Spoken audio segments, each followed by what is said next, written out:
नमस्कार दोस्तों, आज की इस वीडियो में हम पढ़ेंगे excess demand, also it is called inflationary gap situation. तो एक्सेस डिमांड क्या है, इसके कारण इन्फ्लेशनरी गैप क्यों राइज होता है, इसके कारण क्या है और इसका इम्पैक्ट क्या है और इसको कैसे टैकल किया जाए या कैसे इसके मेजर्स होते हैं इसको करेक्ट करने के, इसके बारे में अध्ययन करेंगे। तो आइए आज हम देखते हैं, अपने टॉपिक पर आते हैं। पहला, एक्सेस डिमांड क्या है, इसके मीनिंग के संबंध में जानकारी लेते हैं।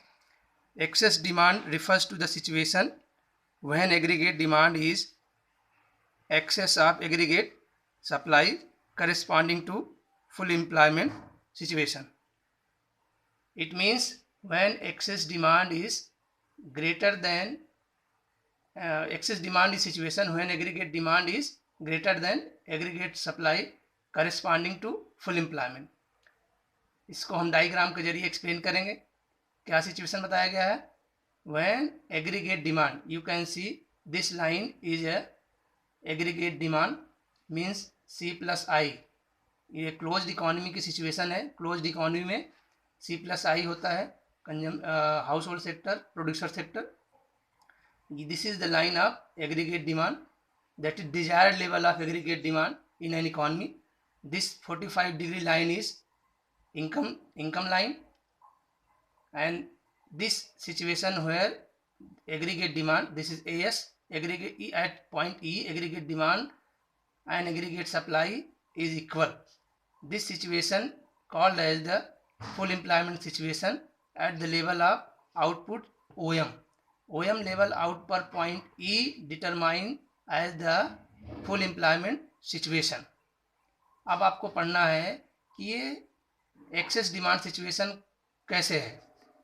यहाँ पे आपको बता दिया गया, point E is full employment as AD equal to AS at desired level of, if AD1 rises to AD2 means economy में जब एग्रीगेट डिमांड इंक्रीज होकर के AD2 हो जाती है। This line, this AD2, this is actual demand curve, aggregate demand curve, that is C plus I 2, मतलब second.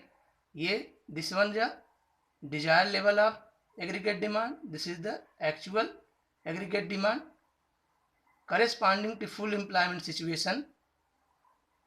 It is over than the desired aggregate demand, means actual aggregate demand is greater than desired level of aggregate demand corresponding to point E. Full employment will be the excess demand situation.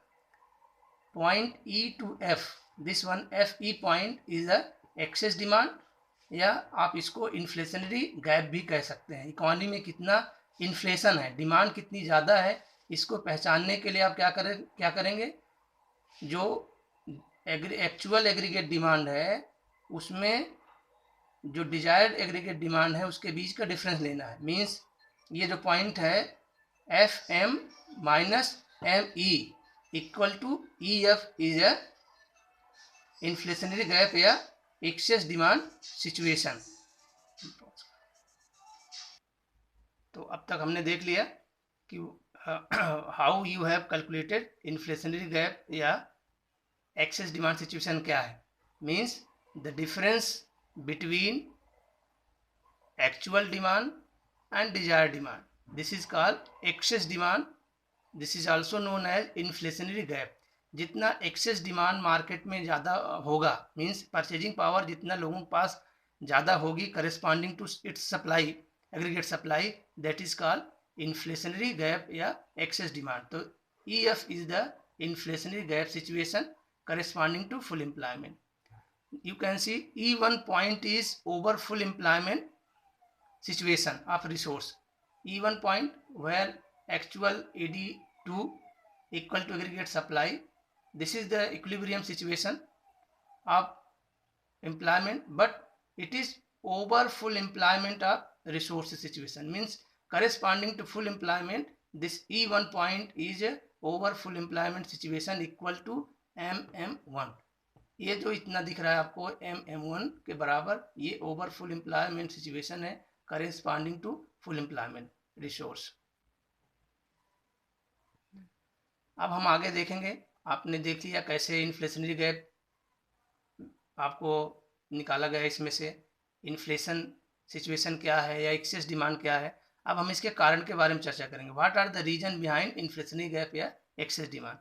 You can see in open economy, fourth sector economy में causes you can see rise in consumption expenditure, means private या household sector के द्वारा consumption expenditure ज़्यादा होता है तो क्या होगा, मनी मार्केट में पैसा ज़्यादा इनफ्लो करेगा। इन्वेस्टमेंट एक्सपेंडिचर प्रोड्यूसर के द्वारा किया जाएगा तो मनी सर्कुलेशन ज़्यादा होगा, गवर्नमेंट एक्सपेंडिचर इंक्रीज होगा और एक्सपोर्ट बढ़ेगा। कहने का मतलब यह है consumption expenditure, investment expenditure, government expenditure और एक्सपोर्ट के बढ़ने से मार्केट में सरप्लस मनी आती है, लोगों की परचेजिंग पावर बढ़ जाती है। तो परचेजिंग पावर बढ़ने से वो डिमांड ज़्यादा करते हैं, क्योंकि सप्लाई जो है इंक्रीज उस रेशियो में नहीं हो रही है। इसके कारण से मार्केट में इन्फ्लेशन की सिचुएशन होगी, जिसको हम एक्सेस डिमांड के नाम से जानते हैं। अब हम इसके बारे में पढ़ेंगे कि इसका इम्पैक्ट क्या होता है। अगर मार्केट में एक्सेस डिमांड या इन्फ्लेशन की सिचुएशन है तो इसका प्रभाव क्या होता है। तो इम्पैक्ट में देखें, no change in employment, means already economy operating in full employment situation, the resources are fully and efficiently utilized, they are full employment situation. So when there is full employment situation, the employment cannot be increased, means there will not be change in employment situation. अब इसका परिणाम आगे क्या देखेंगे, when the resources are fully employed we cannot increase the employment, then output will also be not increase. Full employment होने के कारण employment के रेशियो में नहीं चेंज होगा, उसके कारण हमारा जो आउटपुट होगा वो भी इंक्रीज नहीं होगा as per the demand situation in the market. अब आगे देखते हैं इसका रिजल्ट क्या होगा, but price will increase. Price क्यों इंक्रीज होगी, क्योंकि एम्प्लॉयमेंट नहीं चेंज होगा, आउटपुट नहीं बढ़ेगा, डिमांड ऑलरेडी मार्केट में ऑपरेट कर रही है ज़्यादा, तो जो प्रेशर होगा वो प्राइस के होगा, ऊपर होगा, और जो वस्तुओं या जनरल प्राइस है, इन्फ्लेशन की सिचुएशन है, जनरल प्राइस लेवल सभी वस्तुओं की इंक्रीज करेगा। तो इस तरह से जो इसका प्रभाव होगा प्राइस पर इंक्रीज होगा और एम्प्लॉयमेंट और आउटपुट में कोई चेंजेस नहीं होगा। अब हम measure to correct the inflation situation पर चर्चा करेंगे। इसके मीजर्स में दिए गए हैं फिस्कल पॉलिसी और मॉनेटरी पॉलिसी। दो पॉलिसी के आधार पर हम इन्फ्लेशन की सिचुएशन को करेक्ट किया जाता है। कैसे, फिस्कल पॉलिसी में क्या है, फिस्कल पॉलिसी के अंतर्गत गवर्नमेंट एक्सपेंडिचर और उसके रेवेन्यू या टैक्सेशन के संबंध में जानकारी लेते हैं। Fiscal policy it is the revenue and expenditure policy of the government for achieving definite objective. क्या होगा, अगर इन्फ्लेशन की सिचुएशन है मार्केट में, then government will increase the taxes, ठीक है, and reduce its expenditure like subsidy, ठीक है, डिफेंस शुड बी रिड्यूस या withdrawal from the circular flow of income. In this way the inflation situation using fiscal policy अर्थात taxation and expenditure के जरिए इसको सरकार करेक्ट करती है। अब हम इन्फ्लेशन सिचुएशन को करेक्ट करने का जो दूसरा मीजर है वो है मॉनेटरी पॉलिसी। जैसा आप सभी जानते हैं कि monetary policy of the government is implemented by the RBI या reserve bank of India. There are several tools by which RBI try to control the money market या inflation situation in the market, ठीक है, चाहे वो access demand situation हो या deficient demand situation हो, उसको रेगुलेट करने और क्रेडिट क्रिएशन करने का काम जो है आरबीआई के द्वारा किया जाता है। उसके टूल्स की चर्चा करें। पहला दिया गया इसमें you can see repo rate, open market operation, legal reserve ratio. तो repo rate it is increase as a result of which the commercial bank raise the market rate of interest, this reduces demand for credit. Means क्या होगा, repo rate अगर RBI के द्वारा increase कर दी जाती है तो कमर्शियल बैंकों को जो ऋण मिलता है वो महंगा हो जाएगा।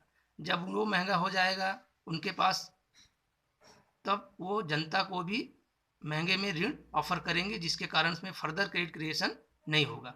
अर्थात supply of money in the market reduce होगा।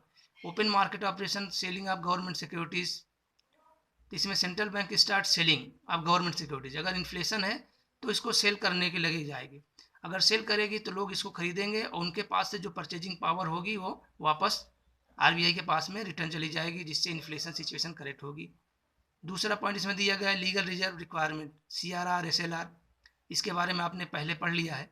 कैश रिजर्व रेशियो और स्टैट्यूटरी लिक्विडिटी रेशियो, ये दोनों भी आरबीआई के द्वारा डिसाइड होते हैं। अगर इन्फ्लेशन की सिचुएशन है तो आरबीआई इसको इंक्रीज कर देती है, जिसके कारण जो है कमर्शियल बैंक की लेंडिंग पावर कम हो जाती है और फर्दर जो है मनी सप्लाई मार्केट में रिड्यूस होता है, और जो लिए गए लोन पहले होते हैं वो भी महंगे हो जाते हैं, जिससे सरप्लस मनी मार्केट से वापस बैंकों को जाती है और इन्फ्लेशन सिचुएशन करेक्ट होती है। This was the quantitative measures bye the RBI. अब हम इसके क्वालिटेटिव मेजर्स के बारे में चर्चा करेंगे। क्वालिटेटिव मेजर्स में है moral suasion, central bank appeals commercial bank to restrict expansion of credit. अगर ऑलरेडी मार्केट में परचेजिंग पावर ज़्यादा है, इन्फ्लेशन है, तो आरबीआई सभी बैंकों को निर्देश देती है कि वो फर्दर क्रेडिट क्रिएशन ना करें,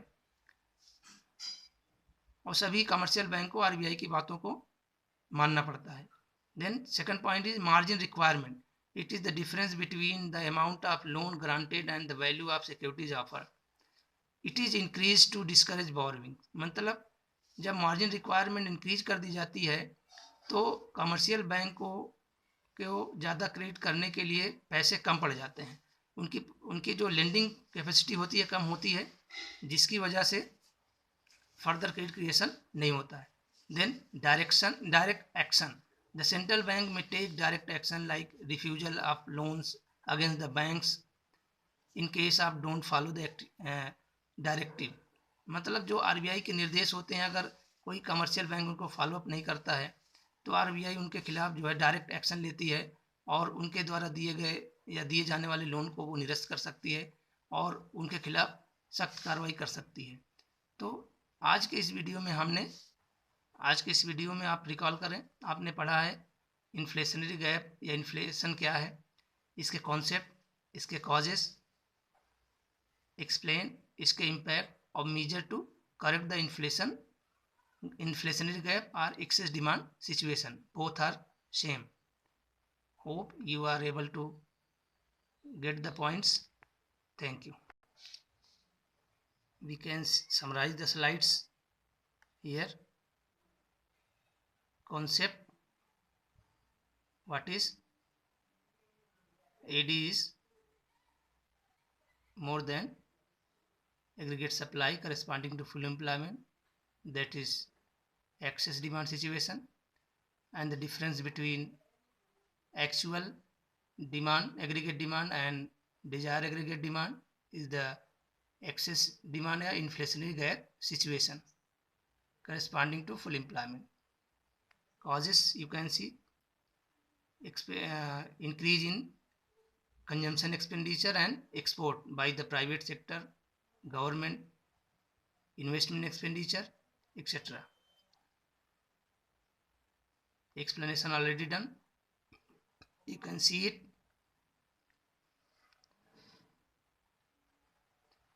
Impact, as you have studied, no change in employment as already full employment situation, therefore there will not be change in output.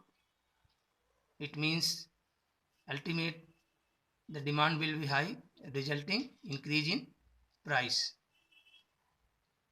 Measures you have understood: fiscal measures, government expenditure and taxation. Expenditure will reduce, taxation will increase. Monetary policy, RBI की policy, quantitative measures में bank rate, repo rate, legal reserve ratio to be increase during inflation situation. Open market operation में government securities को sell किया जाएगा, जिससे further purchasing power come back to the banks. Then ईयर qualitative measures में moral suasion, margin requirement, direct action by the RBI. In this way, inflation situation in the market supposed to be corrected by the government and by the help of RBI. Thank you.